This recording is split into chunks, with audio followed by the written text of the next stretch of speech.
Hello students, आज हम पढ़ेंगे पाठ 10 बाल लीला अर्थात बचपन की लीलाएं। प्रस्तुत पाठ भक्ति काल की कृष्ण भक्ति शाखा के प्रमुख कवि सूरदास के द्वारा लिखे गए हैं। सूरदास ने अपने इन पदों में ब्रज भाषा का प्रयोग किया है और कवि सूरदास ने इन पदों के माध्यम से भगवान श्री कृष्ण की बाल लीलाओं का अनोखा चित्र हमारे समक्ष प्रस्तुत किया है। बाल कृष्ण की लीलाओं के माध्यम से वे माँ के मनोभावों और उनके सजीव मर्मस्पर्शी वर्णन को हमारे समक्ष प्रस्तुत करते हैं। माँ यशोदा और उनके पुत्र कृष्ण के बीच जो संवाद हुआ है वह पाठकों को बहुत ही आनंद प्रदान करता है। इन पदों का उद्देश्य माँ के वात्सल्य, बालक की चपलता और वाक चातुर्य को समझाना भी कवि का उद्देश्य रहा है। आइए सबसे पहले हम इन पदों को पढ़ते हैं। जसोदा हरि पालने जुलावे, हलरावे दुलरावे मलहावे, जोई सोई कछु गावे। कवि सूरदास कहते हैं कि जसोदा अर्थात माता यशोदा हरि भगवान श्री कृष्ण को पालने जुलावे, पालने में झूला झुलाती हैं। भगवान श्री कृष्ण जब छोटे थे तो सूरदास जी ने वर्णन किया है कि माता यशोदा भगवान श्री कृष्ण को पालने में झुलाती हैं। हलरावे उन्हें हिलाती हैं, दुलराई उन्हें दुलार करती हैं, मलहावे यानी उन्हें सहलाती हैं, जोई सोई कछु गावे यानी जो भी उनके मन में आता है वह ही लोरियां उनके लिए वह गाती हैं। जसोदा माता यशोदा हरि यानी भगवान श्री कृष्ण को पालने झुलावे, पालने में झूला झुलाती हैं। उन्हें हलरावे हिलाती हैं, दुलराई दुलार करती हैं, मलहावे उन्हें धीरे धीरे सहलाती हैं, जोई सोई कछु गावे जो भी उनके मन में आता है, जो भी वो लोरी गाना चाहती हैं वही वह गाकर सुनाती हैं। मेरे लाल को आऊ निंदरिया काहे न आनी सुबावे। माता यशोदा कह रही हैं, वो नींद को आमंत्रित देती है, नींद को आमंत्रित करते हुए कह रही है कि हे नींद, मेरे लाल को आऊ निंदरिया कि हे नींद मेरे लाल को, मेरे श्री कृष्ण को जल्दी आओ। काहे न आने सुबावे कि तू क्यों नहीं मेरे लाल को आकर सुलाती है। तू काहे नहीं बेगही आवे कि हे नींद तू क्यों नहीं जल्दी आती है। तो को कान्हा बुलावे कि हे नींद तुझे भगवान श्री कृष्ण, तुझे मेरा पुत्र कान्हा बुला रहा है। मेरे लाल को आऊ निंदरिया कि हे नींद तुम मेरे लाल को, मेरे पुत्र को आ जाओ, क्यों नहीं आकर उसे सुलाती हो। काहे न आने सुबावे कि क्यों नहीं आकर उसको सुलाती हो। तू काहे नहीं बेगही आवे कि हे नींद तू क्यों नहीं जल्दी आती है। तू काहे यानी क्यों, नहीं बेगई यानी जल्दी, आवे यानी आती है कि हे नींद तू जल्दी क्यों नहीं आ रही। तो को यानी तुझे, कान्हा कान्हा बुलावे यानी बुलाते कि हे नींद भगवान श्री कृष्ण तुझे बुला रहे हैं, तू क्यों नहीं आती है। कबहू को पलक हरि मूंदी लेत है, कबहू अधर फरकावे। माता यशोदा कह रही हैं कि भगवान श्री कृष्ण पालने में झूला झूलते हुए कबहू यानी कभी कभी तो वे अपनी पलकों को, अपनी आंखों को मूंद लेते हैं, अपनी आंखों को बंद कर लेते हैं, और कबहू अधर फरकावे और कभी वे अपने होठों को फड़काते हैं। भगवान पालने में झूलते हुए कभी कभी अपनी पलकों को मूंद लेते हैं और कभी कभी अपने होठों को फड़काते हैं। सोबत जानी मौन हबे के रही, करी करी सैन बतावे।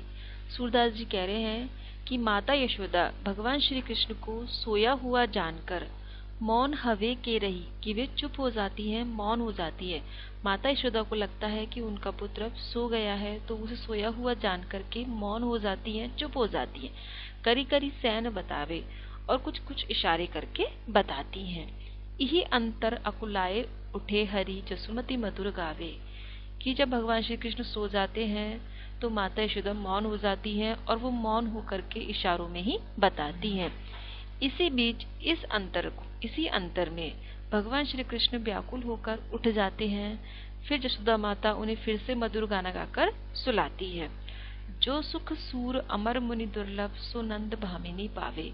सूरदास जी कह रहे हैं कि जो सुख ऋषि मुनियों के लिए भी दुर्लभ है वह सुख नंद भामिनी यानी बाबा नंद की पत्नी माता यशोदा को प्राप्त हुआ है। कि भगवान श्री कृष्ण की लीलाओं को देखने का जो सुख है वो ऋषि मुनियों के लिए भी दुर्लभ है, उन्हें भी प्राप्त नहीं होता है। उस सुख को नंद भामिनी अर्थात माता यशोदा को प्राप्त हुआ है। फिर से देखिए, जसोदा हरि पालने झुलावे कि माता यशोदा हरि यानी भगवान श्री कृष्ण को पालने झुलावे, पालने में झूला झुलाती हैं। सूरदास जी ने भगवान श्री कृष्ण के बचपन का वर्णन किया है, उनकी बाल लीलाओं का वर्णन किया है और वर्णन करते हुए कह रहे हैं कि माता यशोदा श्री कृष्ण को पालने में झुला रही हैं। वो कभी उसे हलरावे हिलाती हैं, कभी उसे दुलराई दुलार करती हैं और कभी उसे सहलाती हैं। माता यशोदा भगवान श्री कृष्ण को पालने में कभी हिलाती हैं, कभी उन्हें दुलार करती हैं, कभी उन्हें सहलाती हैं। जोई सोई कछु गावे कि जो भी उनके मन में आती है वही वह गाती हैं। मेरे लाल को आऊ निंदरिया काहे न आनी सुवावे कि हे, वे अब नींद को आमंत्रण देते हुए कह रही है कि हे नींद, क्यों नहीं मेरे लाल को आती है और क्यों नहीं मेरे लाल को आकर सुलाती है। कि हे नींद, क्यों नहीं तुम आकर मेरे लाल को सुलाती हो। तू काहे नहीं बेगई आवे। माता यशोदा नींद से कह रही है कि तू क्यों नहीं जल्दी आती है। तो को काना बुलावे कि तुझे काना बुला रहे हैं। कबहू का पलक हरि मूंद लेते हैं कि कभी कभी तो भगवान श्री कृष्ण अपनी आंखों को मूंद लेते हैं, बंद कर लेते हैं। और कबहू यानी कभी, अधर यानी होठों को फरकावे यानी फड़काते हैं कि भगवान श्री कृष्ण अपनी लीलाएं दिखाते हैं। कभी कभी तो वे अपनी आंखों को मूंद लेते हैं और कभी अपने होठों को फड़काते हैं। सोवत जानी, उनको सोया हुआ जानकर मौन हवे के रही माता चुप हो जाती हैं और फिर वे करी करी सैन बतावे, सैन का होता है इशारा, फिर वो इशारों में ही कुछ कुछ बताती हैं। यही अंतर अकुलाए उठे हरि जसुमती मधुर गावे। इसी बीच अकुलाई व्याकुल होकर भगवान उठ जाते हैं, श्री कृष्ण उठ जाते हैं। जसुमती उन्हें सुलाने के लिए फिर से मधुर गीत गाती है। जसुमती मधुर गावे, माता यशोदा मधुर गीत गाती है। कि जो सुख सूरदास जी कह रहे हैं कि जो सुख ऋषि मुनियों के लिए भी दुर्लभ है, जिस सुख को ऋषि मुनि भी प्राप्त नहीं कर पाते, वो उतनी तपस्या करके भी भगवान श्री कृष्ण के उस रूप को नहीं देख पाते, वह सुख नंद भामिनी माता यशोदा को प्राप्त हुआ है। सूरदास जी कहते हैं कि माता यशोदा भगवान श्री कृष्ण को पालने में झूला झूला रही हैं। कभी वे उसे हिलाती हैं, कभी वो उसे दुलार करती हैं, कभी उन्हें सहलाती हैं और जो भी उनके मन में आता है वह ही वो गाती हैं। वो नींद को आमंत्रण देते हुए कह रही है कि नींद, मेरे लाल को आओ और आकर सुलाओ। कि नींद, तुम क्यों नहीं जल्दी आ जाती, तुम्हें कृष्ण बुला रहे हैं। भगवान श्री कृष्ण कभी अपनी आंखों को मूंद लेते हैं और कभी अपने होठों को फड़काते हैं। उन्हें सोया हुआ जानकर माता चुप हो जाती हैं और इशारों में ही बातें करती हैं। इसी बीच में भगवान श्री कृष्ण व्याकुल होकर उठ जाते हैं तो माता उन्हें फिर से मधुर गीत गाकर सुनाती है और सुलाती है। सूरदास जी कहते हैं कि जो सुख ऋषि मुनियों के लिए भी दुर्लभ है, बहुत तपस्या, बहुत त्याग करने के बाद भी जो सुख ऋषि मुनियों को प्राप्त नहीं होता, उस सुख को नंद भामिनी यानी माता यशोदा, नंद बाबा की पत्नी माता यशोदा को वो सुख प्राप्त हुआ है। Thank you.